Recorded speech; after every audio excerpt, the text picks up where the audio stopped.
Welcome to the Sci-Fi Diner podcast. I'm one of your hosts, Scott Herzog. Good evening. I am Miles P. McLaughlin. I'm Christy Raffensperger. And I'm Dave Sellers. And we have with us tonight a very special guest, Kristen Herzog, who just happens to be married to me, unfortunately, for her. Not true. But she is on because, let me tell you, for everyone out there in diner world, my wife is not a huge science fiction aficionado. Like, we connected on X-Files, we connected on Firefly, huge Firefly, but this trilogy of movies, we're only talking about the first one, but this trilogy of movies, ever since I've known her, these have been the sole passion. I don't know how many times that she has watched these movies. Do you even know, Kristen, how many times you watched these movies? I'm embarrassed. Maybe 80. So just watch them. And we watched it again tonight, and she's just as wrapped as it was the first time. She loves these movies. That's rookie numbers. That's it? Gotta get the numbers up. They're great movies. I remember having a Back to the Future party with Kristen in, what was it, 2000? That's right, we did. That was Was that the first one you were on? No, it was Back to the Future 2, and we did it on the same day as the wait, what is that date? It was October. It was an October date. October. No, it's in the movie. It is. I think it's 2015 is what I want to say, but yeah, it was 2015, and it was an October date, and I forget what day it was. Whatever it was the actual date that Marty goes back to the future, and that is the date. And I do believe that was the first podcast I was on. Yeah, we brought you on. So that's how many years it's been. Wow, awesome. Yeah. Awesome. Well, we're glad you have joined us, Chrissy, over those years. It certainly has brought life to the show. And certainly appreciate your saltiness. We need that. October 21st, 2015. There you go. Yay, October 21st. There you go. go. Yeah. All right. Well, so we're here to talk about Back to the Future 1 because, after all, it is the 40th anniversary of this film this year. Is that correct? Yes, as of July 3rd, it will be. July 3rd. So this, well, we could wait to release this till July 3rd, I guess. But, or not. We could do it ahead of time. But July 3rd, it will be 40 years since this came out. And it's just, we just watched it. It holds up because it is a period piece. Like, it's set in 1985. You go back to 1955, and you have this. It just holds, Mm-hmm. and it was really good, I think, because of that. So let's go around. Let's talk about, like, we all rewatched it here. What was it like rewatching this movie? Some of you were barely born yet when this came out. But let's talk a little bit about, like, what our impressions were, what we thought about rewatching it again this time. And Miles, let's start with you. So I don't know how many times I've seen this movie. It's been a lot. And so in going into a movie I've seen many times, I tried, okay, let me focus on something, or let me try to find something that maybe I missed even after all those viewings. And I mean, the entertainment factor is still there. I mean, it's a feel-good movie. But what I really focused on, I was watching George McFly. For whatever reason, I was just focused on his character throughout the movie, and just what he means to nerds everywhere, or people that may have gotten marginalized or bullied, and just put down upon. And I think he represents, for a lot of people, there's something cathartic about watching his journey. I mean, it's about Marty McFly, but George McFly has this huge story arc in this movie. I mean, yes, he gets the girl, but it's a much more meaningful relationship this time. It's built on something, a little bit more than, Lorraine taking pity on him. It's like he saves her from a sexual assault, and he does it to great risk to himself. He manages to. This is gonna sound crass and crude. It's not meant to, but in his worst moment, he managed to grow a set and take out the bad guy. And looking at how he is throughout the movie, I mean, we'll talk about Biff, but he's had to deal with Biff all through school and even into his adult life. And Biff has just continued to be this toxic bully to him, and he is just taken it and swallowed it. And so for those of us in the world that have to take it to some degree, there's something cathartic and therapeutic about watching George rise above his situation and deal with his bully, stand up to his bully, and get the girl. And the girl, she doesn't just take pity on him; she falls in love with him, and because he saves her from this horrible situation. And this movie is supposed to be a light drama comedy, but it's very deep in a lot of ways. And so, for whatever reason, that spoke to me more this time around. You're right. George, out of all the characters, George perhaps has the biggest change from beginning to end, and you see what he was in the current timeline. You go back and you see where that started, right? And then you see the change that happens and the impact that small decisions have on this guy's future. It's an immense change. It's like probably one of the biggest story arcs in here. So I like that you kind of identified that in this watch through for you. Mm-hmm. Yeah. Christy, let's why don't I let you leap in here. Talk to us a little bit about this film for you as you rewatched it again. Well, I was actually just thinking of, what you were saying about how, you look at where people were in order to understand where they, when something started. And one of the very first things we do in the therapy modality that I utilize is we take time to talk with people about, what is your timeline? What is your life story? How did we get here? What happened?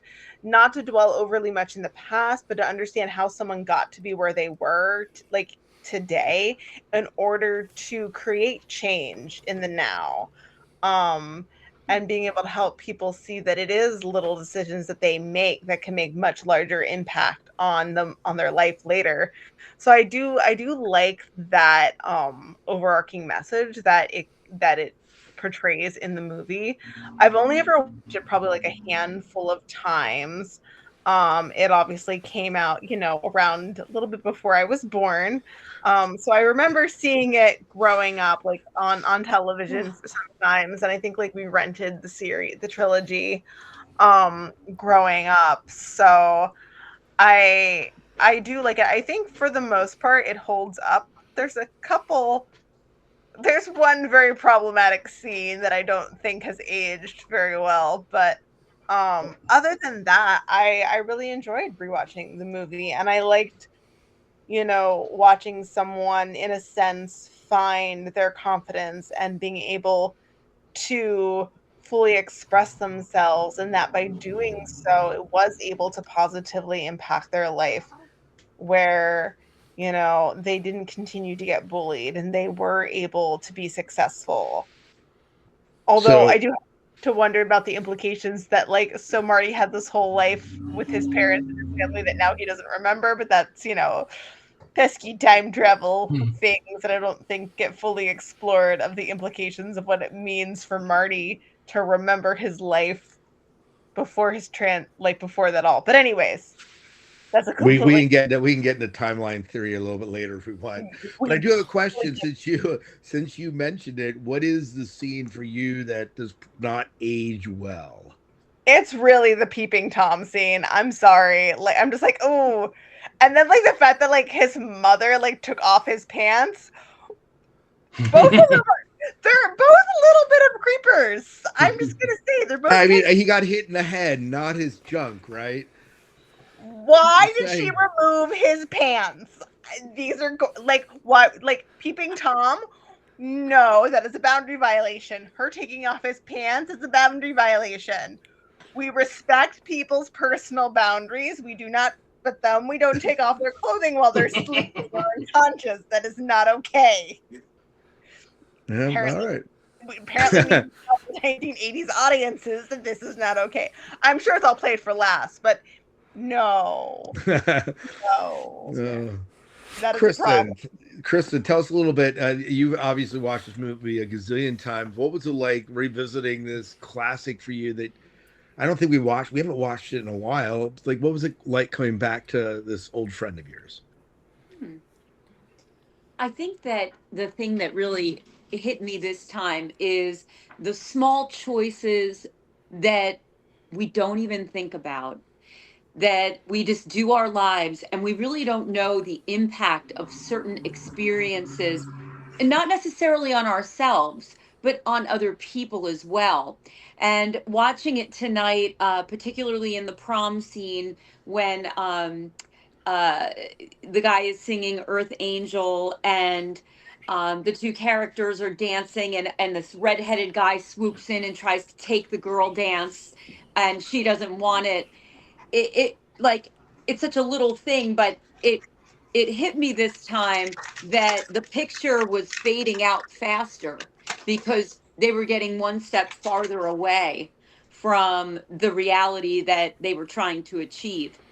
And I think about all of the millions and millions of decisions that I've had to make in my life, big and small. How many of them were bigger than I realized? For me, for us as a couple, for our business or our kids or our, every decision, we just don't know which ones are the big ones, the impactful ones. Yeah, very true.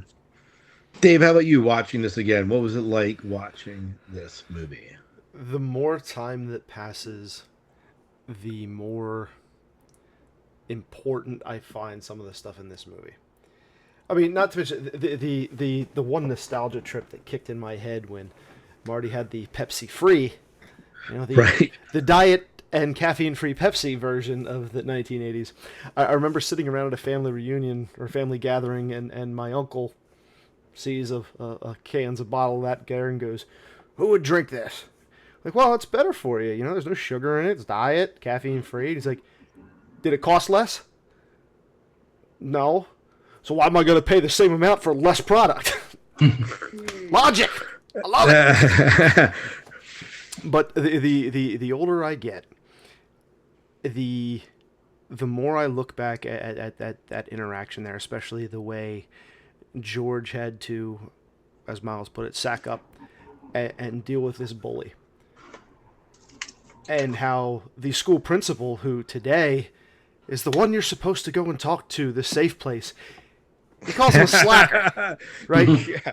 Dude was a hard ass. You love it.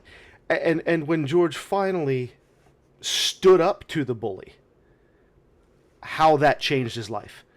He went from being a perpetual victim his entire life, as we saw from the beginning, to a man.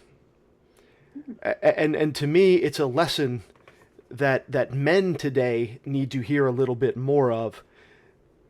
Stop being a damn pussy. Honestly, stand up. Do what is supposed to be right. Don't go crying to the teacher. Don't go crying to your principal. Don't go crying to this. And don't do this crap online either. Stand up to it. Plant your feet and grow. And I've been in a retro, in an 80s movie kick lately, and this theme is riddled throughout all of it. And I absolutely yearn for that day again. Well, if I recall correctly, didn't you have, I don't mean to out you, we have to talk about it if you don't want to, but wasn't there an experience on the bus that kind of reminds you of this? Yeah, got tired of it, turned around, slugged the kid in the mouth, jammed his tooth through his lip, and busted his nose open. And as he's sitting there bleeding like an idiot, the bus driver looks back and goes, told you that was going to happen. And that was it. Kid never bothered me again the rest of school. It's the way we solved the problem. And the problem was solved. It was done. and we moved on. Yeah. It's yeah. But as with everything, all that was old will one day become new again, and I hope I'm alive enough to live in that when the cycle comes back around. Yeah. I did think watching the movie this time that you met Kristen. You mentioned the cut-in scene, and we've been talking a little bit about the empowering of George. But I did feel that Marty's mom in the past, even though she falls in love with the guy of her dreams, felt a little bit disempowered. Like I thought, like when he gets cut into, like, what girl today that's dancing with the guy that she's with would allow another guy to cut in like that today? I just don't envision, like, when I think about my high schoolers, there's no way they'd be taking any of that crap right today. So I feel like that wouldn't be there, and I don't know. It feels, and maybe not across the board, but at least the girls that I've seen in high school, it just doesn't seem to be the same sort of type of girl. And girls, I think, have been empowered a bit more as a part of it. But Chrissy, we certainly have. Like, even when I was in high school, if a guy had done that to me, I would have probably looked at him and been like, what the hell are you doing? Go away. Like, right. Legitimately, like, I wouldn't have given him the time of day. Now, granted, I was known to be a little bit more of a bitch, but, you know. No. Never. I do find that hard to believe. I know. No sarcasm at all. Like, I do find that hard to believe. Yeah, no, the yeah, the number of people who have come up to me post high school who have said things like, "We just found you so intimidating." I mean, there's been at least probably half a dozen, if not a full dozen people who have said that. All they would have had to do was all they would have had to do was come up to you and sing, "It's been a long road going from." He's probably gotten punched. Yeah, absolutely. Not in the face either. Hit that high note. Yeah. I'll help you find it. Well, Kristen, when you and I were watching this movie again, there were things that even after watching it all this time that you were noticing that you had never noticed before. Tell us a little bit about, like, what were some of the things after watching it like 80 gazillion times that you noticed this time through? One of the things that I never saw before is some of the props in the house. So in the beginning, when we're introduced to the family unit with the two siblings, the mother and the father in the house, there is on the TV, next to the TV on the left side of the frame, there is the Game of Life. And I thought that was an interesting pick from the props department to put that particular game very strategically placed in the midst of our getting to know these characters and this family dynamic. The other thing I noticed for the first time was that Marty buys at the diner a cup of coffee, and he lays a bunch of coins down on the bar, the coffee bar, or the counter. And it dawned on me that how would there have been no second thought about the fact that the money that he was using would be more than likely not invented yet, that those pennies and quarters and dimes, he left all the change on the table then too, which I also felt was weird, that he wouldn't pick it up. He saw clearly it said 5 cents on the sign, but he left $1 on the counter. So, like, little things like that specific to the props were things that I was kind of looking at from a different point of view. Yeah. The 19.5 cents per gallon sign at the gas station back then. Whew. I would love 19.5-cent gallon gas. She's points. I paid that about a month ago. How can you pay for a 19.5 cents? Yeah. Is that what you said, Dave? Yeah. Well, how can you pay for a half of a cent? Was there half a cent then? No. Well, even now with gas, there wasn't a half penny. There wasn't a half penny for a long time. It was like the 1800s. But I mean, with gas now, it's rounded off to, it's not the full cent. It's rounded off to like 9/10 of a cent. Yeah. You ever look at the gas sign? That little 9/10 right next to the price. It's stupid. That's interesting. It is. It is definitely. Just like how it jumps 20 cents overnight. The same fuel in the tank. Yep. Don't get Dave started. Bastards. That was me this morning when I went to fill up. I was like, Yeah. So, what are some other things that stuck out to you guys as we were watching again? I mean, Chris and I, one of the things that we were talking about was how those scenes that introduce you to the setting, to the family, to the relationships. Those establishing scenes, like the opening sequence going through Doc's garage when all the clocks are going in, and you see like the news story plays in, the plutonium, the skateboard kicks against it, ties it into the news story. When they shoot Marty, it's just the legs of Marty for the longest time until they come up against the back of his jean jacket as he's plugging in to the speaker, with a lot of establishing shots are just awesome. So I think that's one of the things that really kind of hit us was how well they establish like the shots, at least the opening shots for everything. Yeah. Yeah. Lots of neat little things when you really will get to watch it. And now it's released in 4K, you can see it even better, which is beautiful. Yeah. You know, I was thinking, I kept fact checking it, trying to find stuff that was wrong, they missed, and it'd be like silly stuff, like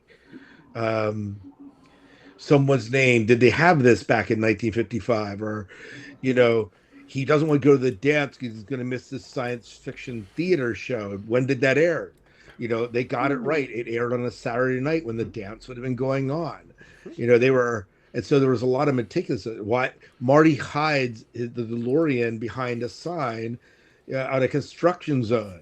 Well, just so happened that the day he arrived was a Saturday. So Saturday, Sunday, no one's working. And especially not back then, he was safe to hide it there with no problem. So I was just, there was so much intentional thought to it. So I really liked the impact that, the dad's empowerment had on the kids, or disempowerment, and that like at the beginning, because dad was disempowered, it trickled down to the children, and then when dad was empowered, it also trickled down to the children of so, which, one of the things that I do a lot in my family work is we do like generational stuff. We do like a whole family tree where we sit down and we ask people about, their families, in part to understand what things have come down through the generations so that we can see what might be impacting people that they don't even realize, from like their parents to them, from them to their children. So like I liked that it did that, of like, oh, so the lesson that dad learned got passed down to his kids. So yeah, the exception being, of course, Marty's the anomaly. Like, he kind of is disempowered. Like, he's never going to mount anything. He gets kicked out of the band competition. Huey Lewis doesn't like him. It's just, a bunch of those things, right? That he's disempowered. He goes back and maybe kind of he develops his own story in a sense, but he doesn't have that same upbringing that his brother and sister had, because he skipped it, in his own mind, his own timeline. Even though in theory he grew up under that, he skipped that entire timeline. But he finds it in a way through the experience that he had. Right. Of going back in time and having to, save his family. And also there were moments where he punched the bully and got away and, did the things he needed to do. So you also see like his own empowerment arc. So he does learn some of the same lessons that his dad would have imparted to him, but he has to do it through experience. So, which might be the reason why in movie 2, they have to go back and save his kids, because maybe Marty missed some of those lessons he should have gotten. Ooh, look at that. Look at that. Now, So kids now it's learning. tied it all together. But even then, Bravo. the shame and that he felt when he starts having that break of confidence. You know, I don't know I don't know if I could take that kind of rejection, or when the principal's standing literally nose to nose with him, telling your dad's a slacker, you'll be a slacker. You know, there's no hope for all that at all, and you can see the acknowledgement and the shame of that, and the desire to not want to be that. But how do you break out of it? So, I mean, you think coming back to it and finding out, hey, Dad actually made a living and made Biff his bitch over the years. This might would empower him a bit. But you're right. Knowing the second movie, you're empowered to change. But if you haven't learned that process of how to do it, you're gonna have a problem. We often see that in therapy of people who they know what they don't want to be, but because they don't know any better, it's so hard for them to make the changes and be different because that's what they know. And unfortunately, our brains are wired to be very efficient. And so our brains are wired to do the things that we know because that's what the neural pathways do, and it's very hard to undo those neural pathways, rewire them, which is good, like that it's not, we can do it, it's just hard to do. You don't know, which is why so many people find themselves repeating patterns that they learned from their parents, even though they know these are terrible patterns and I should not be doing them, or finding themselves repeating the same patterns in their own lives of, I know I shouldn't be doing this, but for some reason it keeps happening, and it's unfortunately, you don't know what you don't know, you only know what you do know.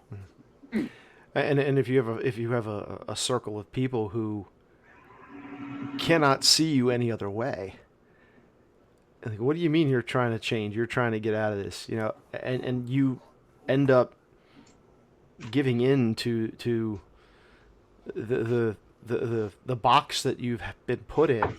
Wow. Because you can't see anything else. I'm running through that problem at work myself. Like, it's interesting how trying to change out of a reputation that you've gotten into something else, and continually finding yourself tugged backward on habit and reputation alone. It really is difficult. That's why I do family systems work, is because we have found that unfortunately, unless the whole system changes with you, it's really difficult for you, the individual, to change and make those changes, and for people to be able to see you in a different light. One of the things I really do is I try to work with parents to be like, okay, can I help you see your kid as a different kid than what you currently see, and help them rewrite their narrative so that they end up in a different place. And I really love being able to help people rewrite that narrative of their child in their head, and then help the kid rewrite the narrative, and then have both parent and child writing this new script. It's great. So in some ways, normally I don't like movies that remind me too much of work, but I actually really did enjoy this movie from that perspective. Yeah, I hear what you're saying. I think that the idea of some of the best parts of my life were times I've been able to get out of wherever I'm at to kind of reinvent myself where people don't know me. I get it to change myself, to not change maybe who I am, but to change how I'm perceived. That frees me up to be something else, right? And think about the many times in my life that I've been able to do that. So I think that there's truth to that, being able to walk out of the narratives. And you two are going to be able to have all sorts of fun doing that in Portugal, that's for sure. So that might be something for you guys to think about and discuss. And are there changes you want to make? I know I'm making this now a therapy session. Sorry, this is now a therapy session. Okay, SciFi Diner therapy. Yeah. I'll be like, I'll send you a bill later. No, I'm but as you guys move into a new chapter of life, into a new place, a new setting, I really always recommend to people, think about what kind of changes you'd want to make in your life, and you know, that's the best time to do it when you're in a new environment, especially a new social environment when people don't have a pre-written script of who you are, to be able to support you in making the changes you want to make, because it's hard. It's hard doing that at a place where you've been and people, react to you expecting, a certain reaction. And then you have to make that decision to react differently. There was a script that George was following. I'm supposed to just cave to the bully. I'm just supposed to say, yes, sir, and like do what he wants. And then that script towards the end got flipped of no, I don't actually have to take it from you. I can stand up for myself. And suddenly, and you even see that with like the people like, oh, who's that person? That's George McFly. And so it wasn't just that he stood up for himself. Other people saw him doing it, and it rewrote the script of the entire town around who he was. And I think that that's a very subtle thing in the movie that a lot of people don't realize is a very powerful thing. It didn't just change his perception of who he was to Biff. It changed everyone's perception of who he was. Yeah. I think that speaking to the concept of your narrative and how do you want to be perceived, I always find it interesting that, after spending time in Europe, I found that Europeans do not start a social conversation with, what do you do? What do you do for a living? What do you do? And in America, with Americans, that's a very common introduction. Nice to meet you. I see you're drinking whatever. What do you do? And that concept of what do you do? What is your profession? And just what happens when we share what we do. There's a perception people have in their minds about who we are just by our professions. And it's been interesting because now that I'm retired, I realize that when people ask me, what do I do? I can say I'm a YouTuber because that is sort of my job right now with Anywhere with Kristen. But it's really interesting to think I don't really have an identity in my profession anymore. And how do I want to handle that when Scott and I move overseas? When people say, what do you do? And, how will the way I answer that, maybe with previous successes, previous professions, I'm kind of thinking about that a lot now that you mentioned that, Christy. Yeah. Well, let's bring this back a little bit less psychological. Talk a little bit more about which is fine. I think it's fantastic. It's good. It is. It is. Yeah, I guess I do have one more question. Can I ask one more psychology question here, real quick? Absolutely. Okay, so here's my psychology question. For how many people that you work with is it a true, and this maybe ties into the conversation we're just having, for how many people, when people are bullied like that, at that age, does the actual same bully follow them throughout their life? Is this a common thing, or is this more just a story trope that we have in Back to the Future because it ties everything neatly together? I would say it's probably less common now just because people are more mobile. I think that from the 1950s to the 1980s, it probably was a lot more common. I will hear more threads of the same people through someone's life when speaking with grandparents than with parents. So, but oftentimes it's because they moved away. Or the bully moved away, and they're no longer following them through life. I find it more common in more like smaller rural areas where people tend to stay and just park, and that's just their own communities. So I think it's less, and I think we see less of that trope produced in movies now because it's not as true for people. Right. Movie tropes often do reflect some truth of experience, because if they don't, then it doesn't really speak to people. People go, that's not how that works. That's not life. So actually the history of movie tropes is very fascinating, because it does like show you like what was common in culture at a certain point of time and what was acceptable and what wasn't acceptable. Like I brought up earlier, like it was played off for laughs, the peeping Tom and her taking off his pants. Like in the 1980s, I guess that was somewhat acceptable because people found it funny, and like it wasn't like thing. Now watching it, I'm just like, whoa, hold on. What are with these boundary violations that are totally not okay? You know, you would not make a movie where the peeping Tom gets the girl at the end in 2025. Yeah, it'd be like a creepy horror movie or something. Someone was like watching you in that way. Yeah, that's when I introduce you to certain medical terms that you would not like to be introduced to. So, Yeah. Chris, you said something what made reference to what doesn't age well and how it's treated in the movie. Maybe just briefly, but the whole Lorraine being sexually assaulted by Biff, and then what I find not aging well is not that scene per se, because it's they rescue her and great, but at the end of the movie when the parents when George tells Biff off and they say Biff, he's always trying to get away with something, and they're it's kind of a joke, he's that rascal Biff, and then Lorraine's like, well, if it wasn't for Biff we wouldn't have fallen in love, and they're like, wait a minute, this guy almost raped you and we're just treating this very lightly. This is where, wow, if this was made today, we would not treat this with such levity. We would treat it with a little more seriousness, and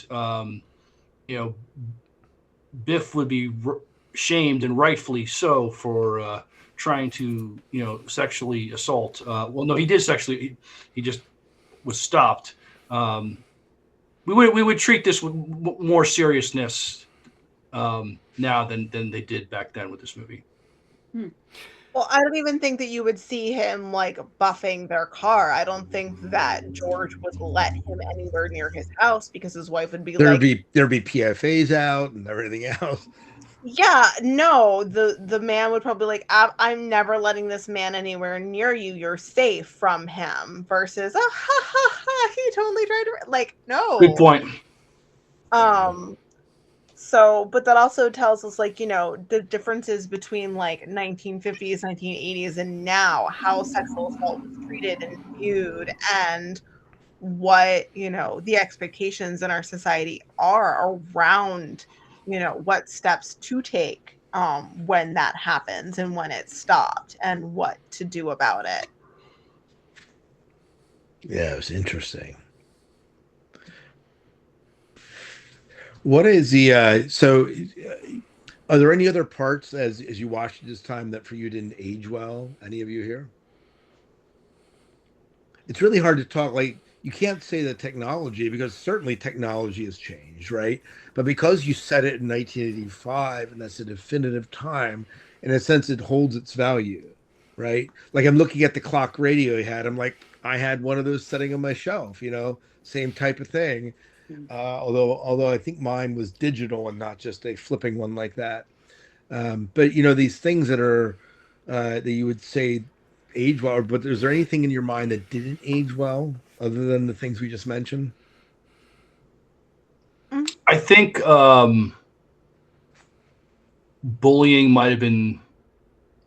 is not taken quite. This is it's portraying back in the 1950s.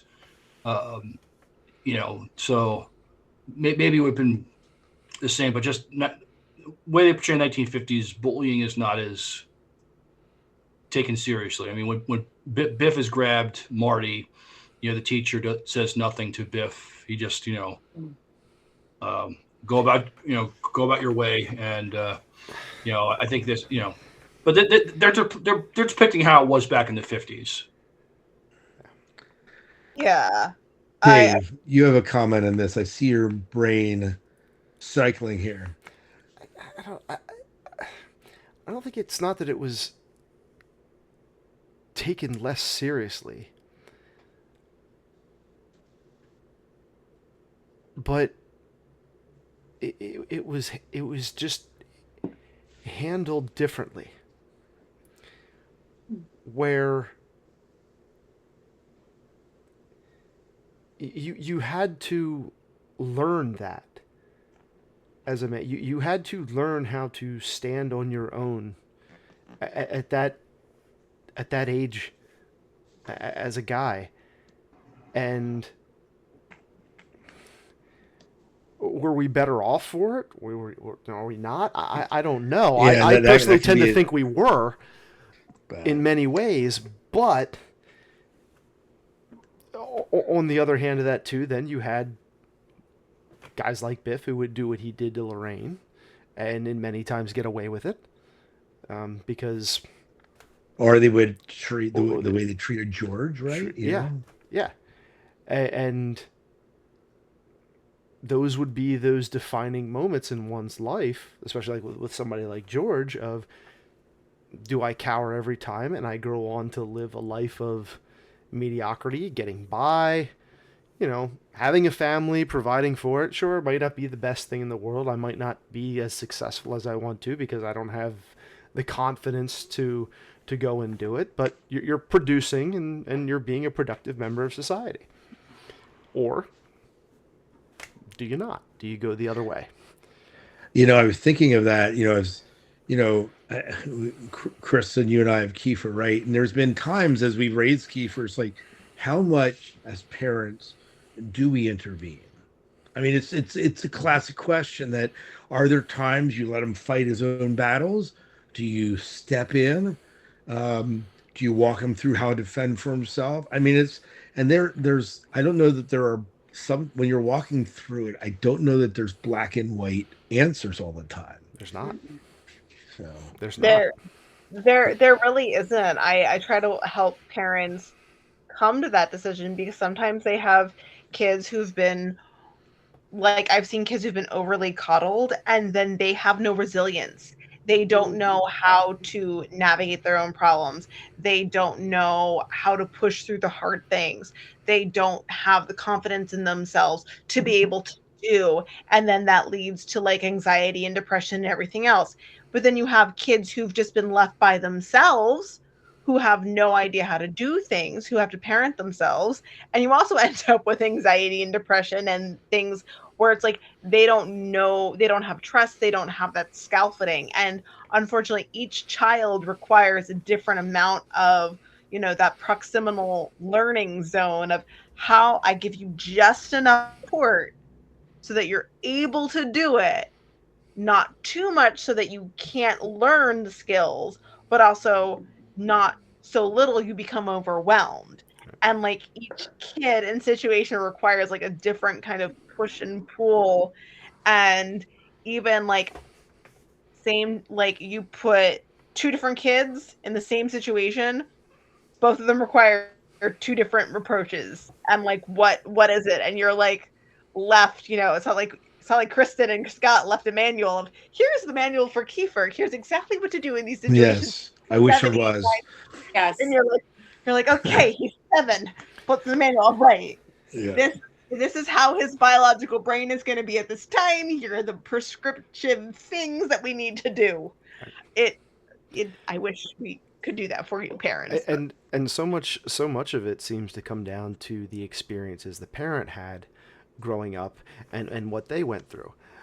Like I know with my daughter, like we tried. I'm trying to push a lot of independence. Learn how to do these things on your own. You come asking me about something. If it's something simple, figure it out. If it's something inconsequential, try to figure it out. Come back to me with what you figure out. And try to get her to do this stuff because for mine, my dad died when I was 17.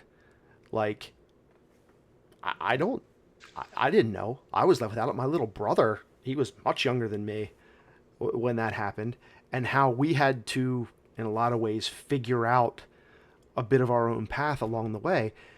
It's like, well, I want you to learn how to do this now. So if whatever, I'm not here at some point, you know how to do this, or you're able to figure it out. Your head's in a better place to be able to do that yourself. But yeah, I think it comes down to a lot to what experiences the parents had even. You know, and if they had a crap childhood and they have kids and they have the ability to, it almost seems like they tend to go overboard the other way. Yeah. But Well, I think we're seeing that with the Gen X generation and then the Gen Z generation. You know, many of us Gen Xers, we were given a lot of freedom, you know, the latchkey kid concept. And, you know, we were outside and, you know, playing in the street. And, you know, because I think many people lacked structure and discipline from the parents, they kind of became hovering and helicopter parents. And I wonder, to your point earlier, Chrissy, if that is part of the reason why we have some of these societal issues today with kids who just cannot find their way out of a paper bag because their parents were trying to protect them from everything. Yeah. And it's like this line, right? On one hand, you know, letting kids run around without guidance, you know, the old adage, like, parents, you know where your kids are, it's 10 o'clock, like running without guidance, there's a lot of freedom in that, but there's also like no oversight at all, and that's not good, right? Yeah. But then there's also like, on my phone, I have an app, I can track exactly where Kiefer is at 24/7. Maybe that's not good either, right? And there's flip side of that, you know, and I'm guilty of that to some degree. And that boiled down a lot to trust in community, where I remember when I was a kid, you know, in the smaller town I grew up in down there, especially in my teenage years, you wouldn't see me. Like, I'd get home from school, I'd go walk to my buddy's house a couple miles away, and we would be just out riding bike, wandering, doing God knows what. And my dad would always tell me before I left, remember, you screw up, I'm going to know about it before you get home. Go have fun. And when I did, he knew before I got home. There wasn't, and especially if you didn't think you did, because everybody in that community, we all knew each other. Everybody knew each other. Everybody would be like, hey, I had no problem calling up and say, hey, do you know your kid's up here doing whatever? No, I didn't. Thanks. And not too long, you see your parent driving up past you going, and you go, uh-oh, we're in trouble.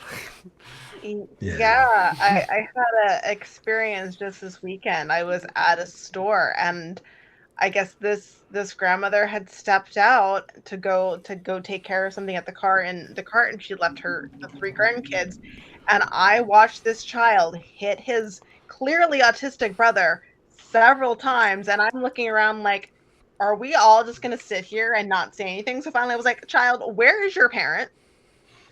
And I stayed. I was the only one who stayed with those children and that cart until that grandmother came back, and I was like, we are going to have a conversation.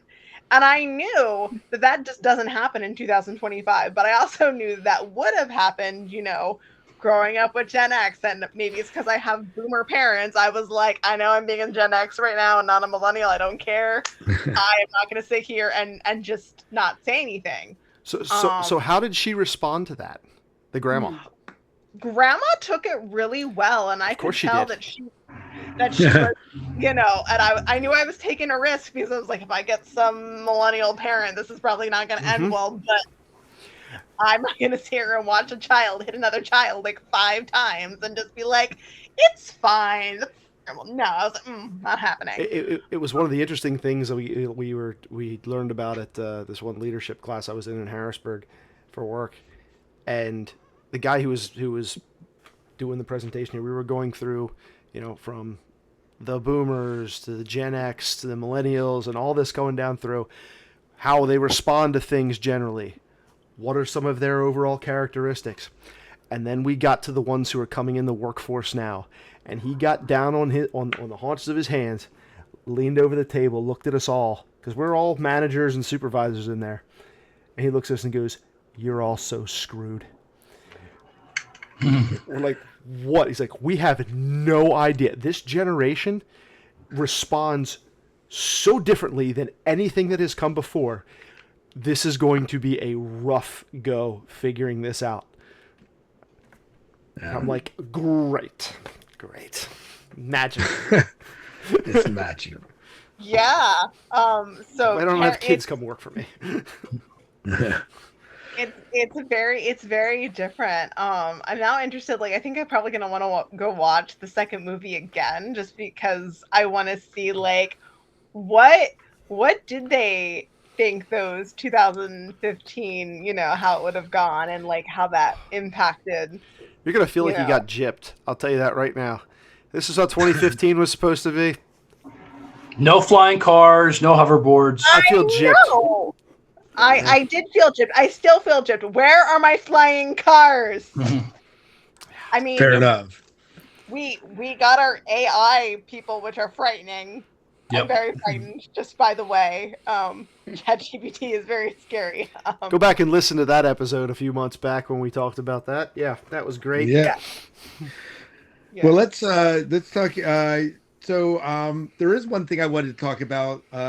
We can talk more about the movie, but I have some trivia here that I'm going to test your knowledge to. Ooh. And then I have a couple bad reviews to share. Oh yes, my favorite segment. Yeah.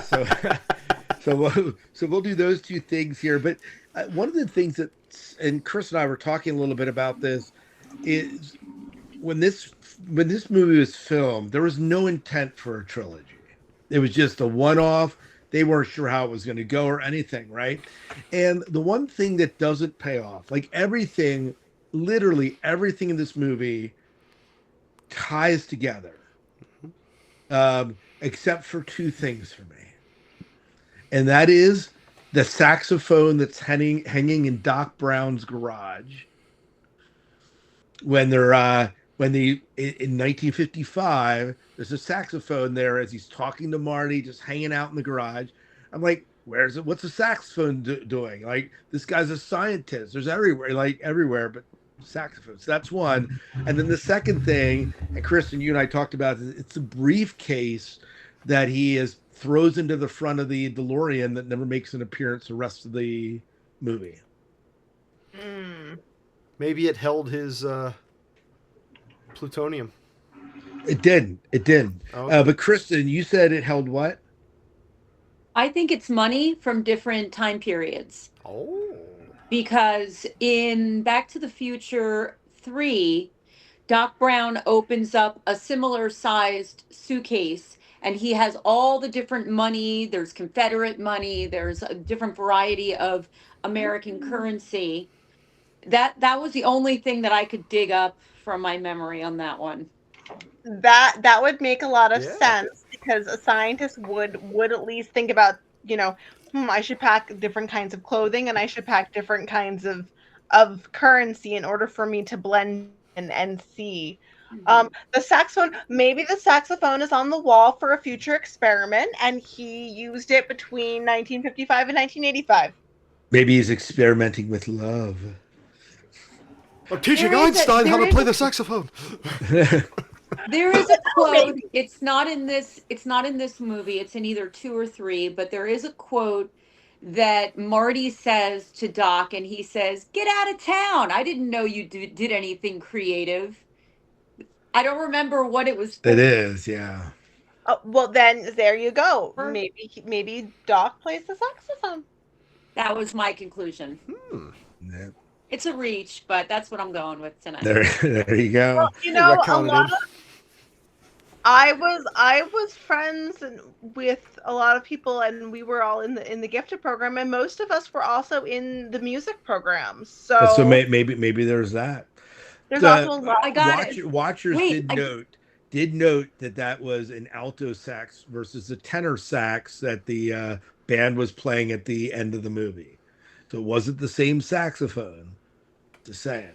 So I just remembered where that quote comes from. It's Back to the Future 3, I believe, when Doc Brown falls in love with the school teacher. Mm. Does that jar anybody's Yeah. memory? Mm-hmm. I mean, Mm-hmm. And he says, "Get out of here, Doc. I didn't know you did anything creative." And maybe he was going to swoon his future lady love with the saxophone. Maybe. Was the saxophone invented at that time? I don't know if it I don't was. even know. In the Yeah, 50s? Yeah. No, not in the 50s. In the 1800s. Oh, okay. Yeah. Yeah. Hmm. I don't Now know. I have to look that up. The invention of the saxophone. There you go. You You say look Trivia. it Doc up. Brown Kids didn't invent trivia. it? Maybe Doc Brown invented it. No, they couldn't have been before that. 'Cause the Hold jazz on. era was before that. Yeah. But Modern Right. saxophone. you're looking it up right now. All right. Did you find it? Hold on. History tells us that Alfred Sachs was a musical instrument designer born in Belgium. He lived 1814 to 1894, so he may have been. Maybe. Possible. Possible. It was Okay. platinum on 28 June 1846. There you go. So it could have made its way over. It could have been. All right. Let's go into some trivia here. You ready? Let's See how do you it. guys do. All right. Let's do it. I'll start off with softball one. Kristen, you can't answer this one. What brand of underwear is Marty wearing when Lorraine sees him in 1955? Calvin Klein. Yeah. Fine. No, that's a softball. Thank you, Miles. What is the name of the mall where Marty first meets Doc and the DeLorean? Twin I just Pines remember- Mall. Twin Pines Mall. What is it called at the end of the movie? One Pine Mall. No. Lone Pine Mall. Lone Pine Lone Mall. Pine Mall it is. That's right, because he wrecks the guy's tree. I like that the farmer liked to breed pine trees. Yeah. Yeah, I know. Yeah. My pines! Get off my lawn! I wonder if that's where the Avatar people got my cabbages from. Sorry, totally maybe. spoke about What comic book does the 1950s boy think Marty is a spaceman from when he crashes into the barn? Complete title necessary. Ugh. Man from space. Nope. Aliens from space? Nope. Amazing stories. Nope. Oh,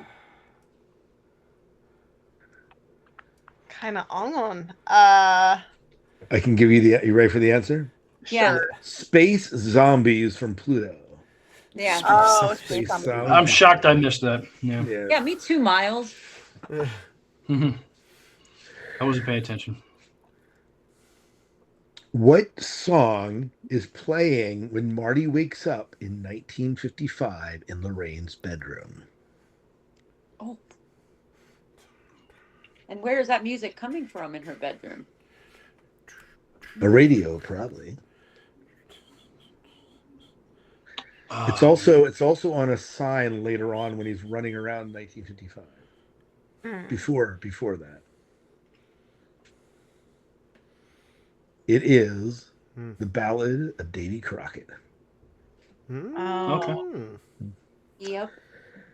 This is an easy one. What is the name of the high school dance where Marty's parents kiss?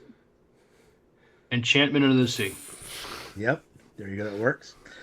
What does Doc Brown wear on his head when he first appears in 1955? It's like a it's like a Lie mind detector. reading vest. Yeah, Colander. device. Mind reading. Yeah, okay. Yeah, exactly. What is written on the bumper of Biff's car in 1955? Oh. I eat poop. It should be douchebag, but I don't think Yeah. that's the answer. Though it kind of is douchebag, just a Butthead. different way of saying it. For a good time call, followed by a number partially visible as a crude joke. Wow. Charming. Yeah, Yeah. See, I'm a douchebag. Right. What is the name of this is an easy one of the band that Marvin Berry plays in at the dance? What's the name of the what's band? the band name? Wait. The Barry and the Wonders? Barry. No. You got the Marvin Berry and the correct, but not the Wonders. Marvin Barry and the Anyone? Bueller. Can't remember. Bueller. No, it was not Bueller. I know that. As the Starliners. Starliners. At what specific time does lightning strike the clock tower? 10:04. Yes. 10:04. And what is the name that Marty goes by when confronting George at night? Darth Vader. Vader. From The planet Vulcan. Planet Vulcan. That cracked me up. It is. No, you can't cross streams. Yeah, well, they just did. I do wonder, like, what did his dad think when he saw the movies come out in Star Trek? And he's like, wait a minute, that's Darth Vader. That is who I saw. Like I just wonder. These are the questions I have. Deep thoughts. Yeah. Uh-huh. All right. So, are we ready for bad reviews? More than anything in the world. Can somebody explain to me what bad reviews what of you we've done guys? No, Or no, bad- no. This is bad reviews. We go to IMDb basically, and we find the 1 star out of 10-star reviews that people leave about movies, and we read them and comment on them. Oh, Basically, okay. Scott reads them and Dave melts down. It's a pretty great much. time. It's pretty fantastic. All right, let's hear it. All right, What do we got? Here's this one scored a 1 out of 10. Overrated, horrible. The Massacre of Cinema. If you want some true sci-fi, just watch Star Trek, Stargate, Battlestar Galactica, or Star Wars. Okay. Well, so let's talk about this idea that this is a true sci-fi. Yes, it is true sci-fi. Yeah. Why? Why would Well, it be science It fiction? takes a simple idea. Robert Zemeckis just wanted, the story came out of, I wonder what my parents are like in high school. And so the way he explored that, well, not his own situation, but in a boy living in 1985, is to time travel back to 1985 and see his parents, as his own age, walking around, and what his expectations of his parent. Well, his dad, he kind of knew his dad was like, but his mom was like total opposite of what she said she was. Mm-hmm. Saying to him, what kind of, so. But yeah, no, it is good sci-fi, and other sci-fi franchises have referenced Back to the Future. The Avengers Endgame movie, when they're talking about using time travel to save everybody, it's like, well, is it like Back to the Future? He said, no, it's not like, Back to the Future comes up at different times about, well, is the time travel like it is in the Back to the Future? So yeah, I will defend that it's good sci-fi. And there's so many linear. I mean, Big Bang Theory did their own analysis of the time travel in Back to the Future. Right, it's another sci-fi franchise. Right, and they just. I mean, the reality is, it plays with a theory of time travel, but there are so many different theories of time travel. Like when Marty comes back to the future, is this the actual timeline he left? It is for him. But is this, maybe did it, when he made those decisions, did it split into a new timeline?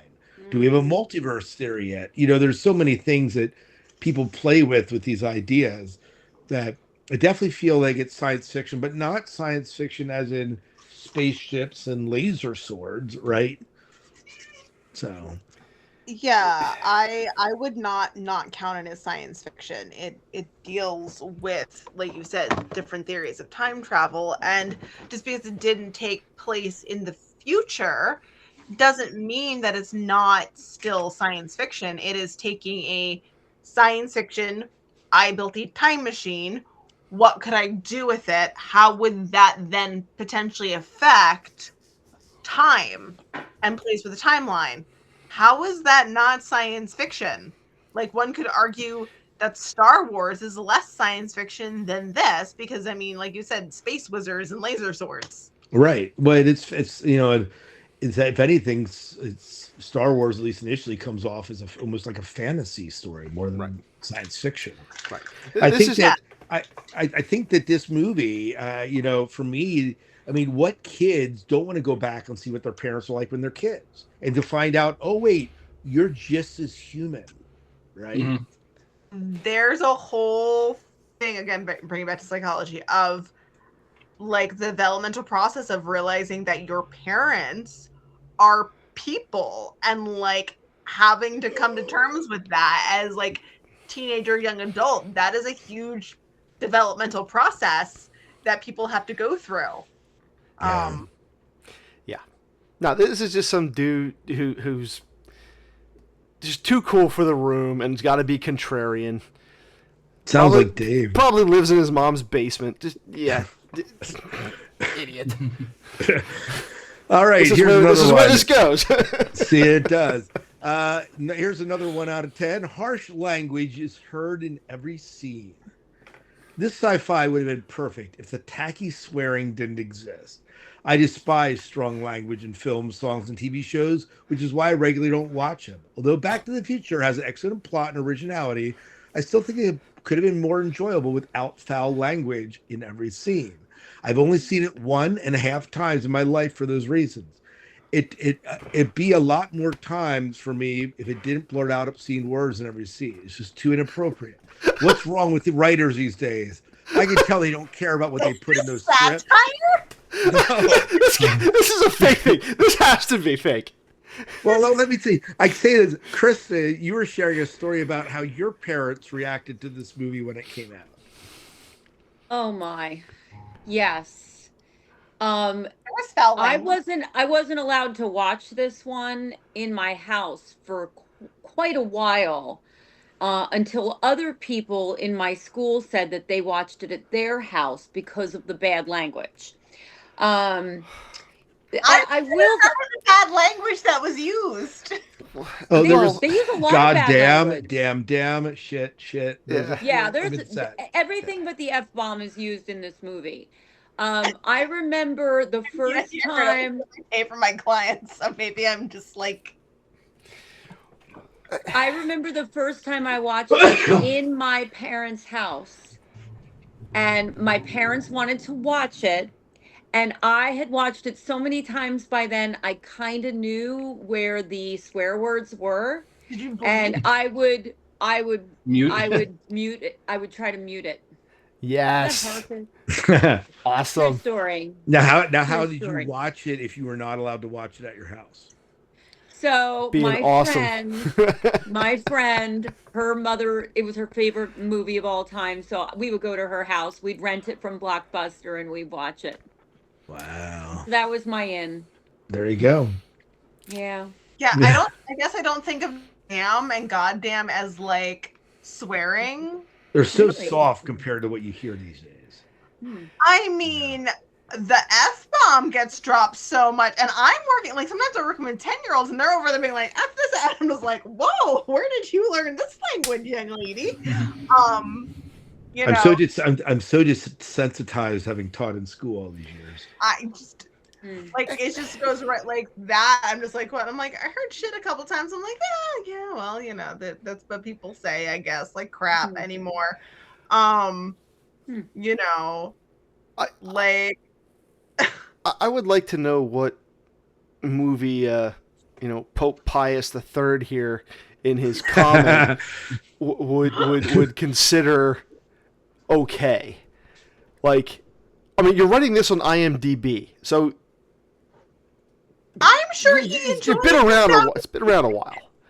Yeah, I'd be very interested to see what his take on what a good movie like that would occur. Now, Star Wars is free of profanity.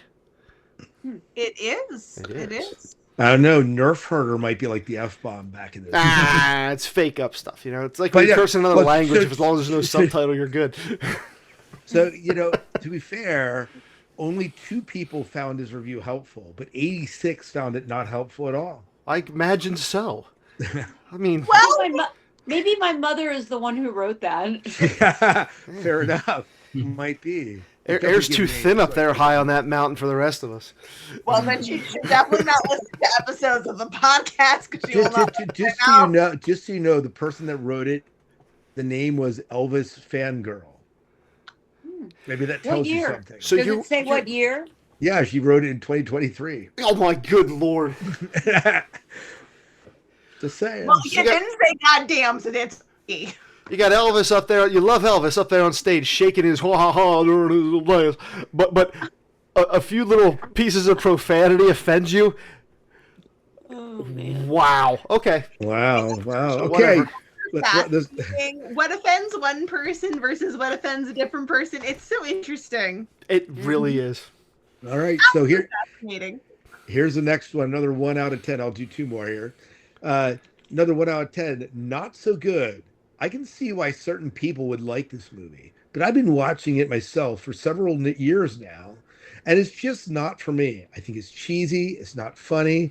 Apart from the creepy scenes with the young mom hitting on her future son, there's a huge plot hole I noticed for many years. Why wouldn't his adult parents remember that their son looks identical to the kid from both their pasts? It's a dumb movie made for a certain quote unquote group of people. Well, to be fair, they did an experiment for Superman where I guess it was like Henry Cavill just like hung around. One of the Superman actors like went to New York Times Square. Right. I saw this. Under the poster, and like nobody noticed it was him. And it's literally like his face, him right there. So I'm just gonna go on a limb that between, 1985, 30 years.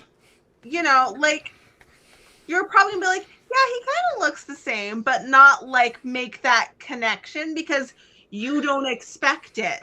Plus, you're growing up with the kid from you're changing the kid's diapers, you're watching them grow up and evolve. You aren't thinking that. Yeah. You're like they're their own person. Yeah, what a baby looks very different than what a teenager looks like. I know, because I look at Kiefer, I'm like, where did the cute kid I met go? Like, what is with this person here? I don't know. Go away. I think of that every day. I know. It's so adorable. You used to pick them up and just, what happened? Life I happens. know. Life happens. And these pesky people, they grow up. What do you say? But I get. All right. At least he's Go honest in this one. At least the guy's honest. It's not for me. Okay, it's not for you. It's not for you. Yeah. That's fine. No, that's great. fine. I don't like him being like, it's only for a certain group of people. Like, well, yeah, I guess, but... Yeah, just not you, because you're special. Okay, that's fine. Yeah. That's fine. All right. His own special little thing. Yeah. He probably doesn't like Superman movies because he thinks that people are too stupid for the glasses disguise. But I'm telling you, it works.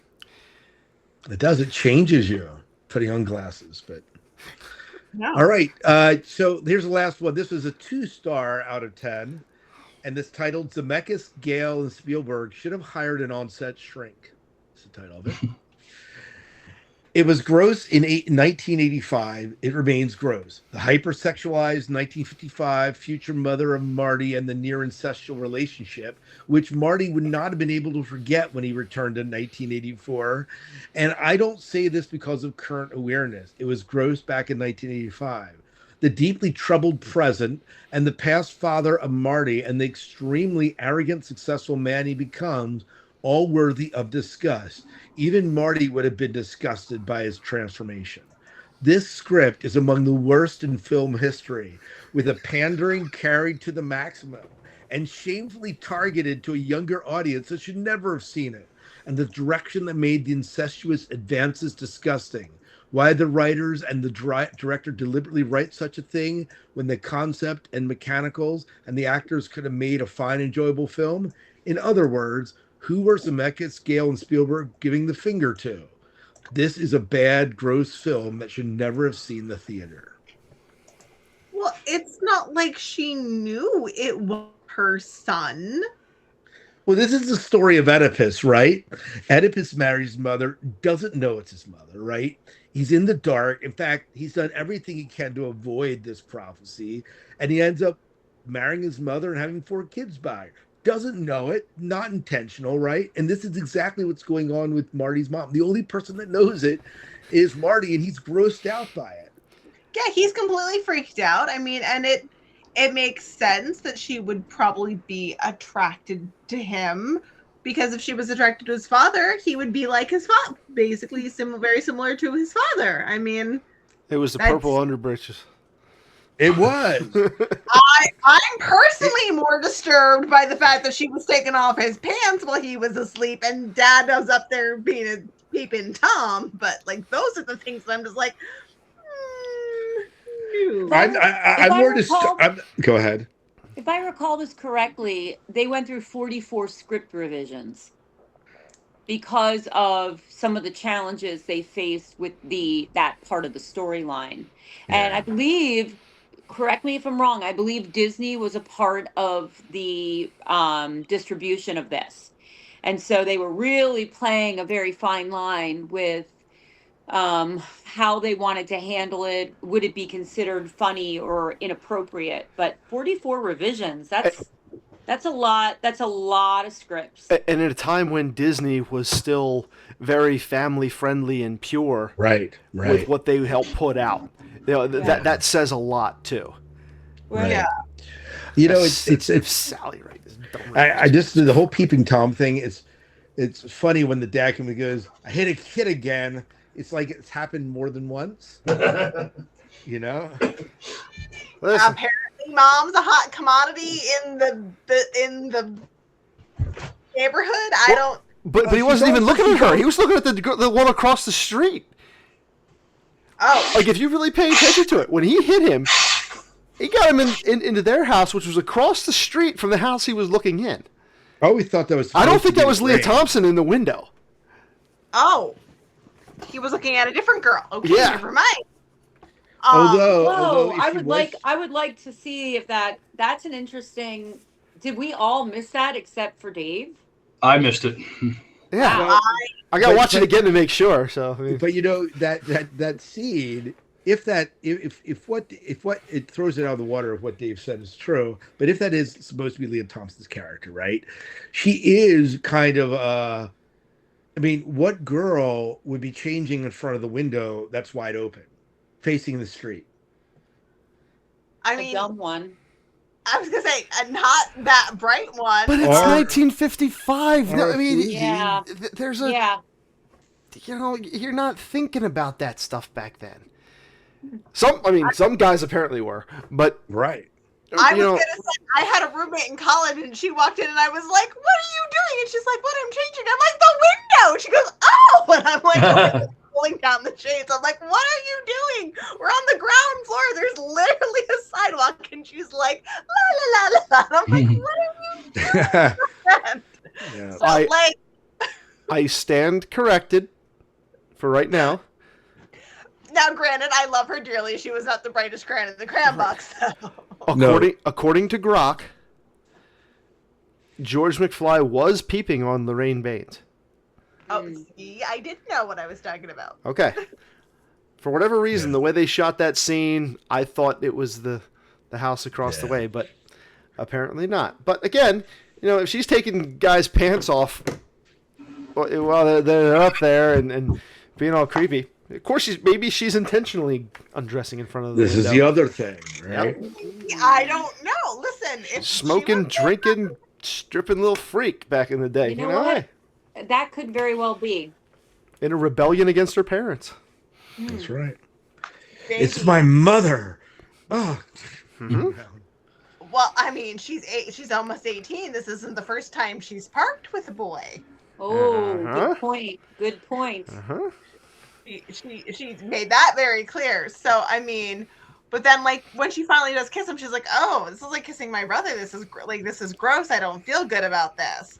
So it does finally get to the point where she's like, "Oh, I don't. This is not so great. I'm not into this." Yeah. So those are our bad reviews for tonight, and good conversation that's coming out of some of them here. Do we need to rank this movie? Where are we going to rate this? Are we all going to say that this is like a 5 out of 5 stars? Yeah. I mean, Totally. Yeah. It's an almost perfect movie. yes. Yeah, Yes. it is. With very small, and even after this time, and you can't say this very often in a movie, but even after all this time, minor flaws, minor things that have not withstood the test of time, but you almost can't find a better movie. Like we watched it, I found it just as enjoyable this time as I've watched it before. Yeah, I would give it a solid 4 of 5. Yeah. And I really hope that we can find a way to preserve the creators forever, because as long as they're alive, they're not allowed to do any kind of remakes or reboots or anything that is going to ruin the good name of Back to the Future. Just leave it alone. Leave it alone. It holds up. It holds up well. It doesn't need a You, remake. JJ, you hear me? Now, if JJ were doing You it, don't remake the classics. You remake Gone with the Wind. You don't remake Back to the Future. You don't remake Princess Bride. And Scott, you do not remake the original Star Wars trilogy. I don't know. Dave's coming on my side. That's blasphemous. I am fighting it with every bit of my being. We should No. we should really No. have we should bring No. on, we should get like Dayton and someone else on, and we should have a debate. Should we remake the original trilogy? I would have certain stipulations Okay. in All this. right. Well, we could talk about that at That's another another time. But Kristen, thank you so much for chiming in on this conversation about Back to the Future. Thank you for having me. Thank you for letting me join the fun. It's so rare, guys, Yes. that I get to participate in anything sci-fi diner wise, because it's not my genre. So Yep. thank you for allowing me to be a part of it. Yeah, Delighted to have you. absolutely. Yeah. Yeah. Yeah. Thank you guys for listening. Let us know your own thoughts. Do you like Back to the Future? Does it hold up for you? Let us know in the comments. You can email us at the sci-fi diner podcast at gmail.com, or just message us on Facebook or in the YouTube comments. Miles, why don't you take us out of the show? All right. Till next time, good night and good luck. We'll see ya. Leave your tips on the table. And go boldly.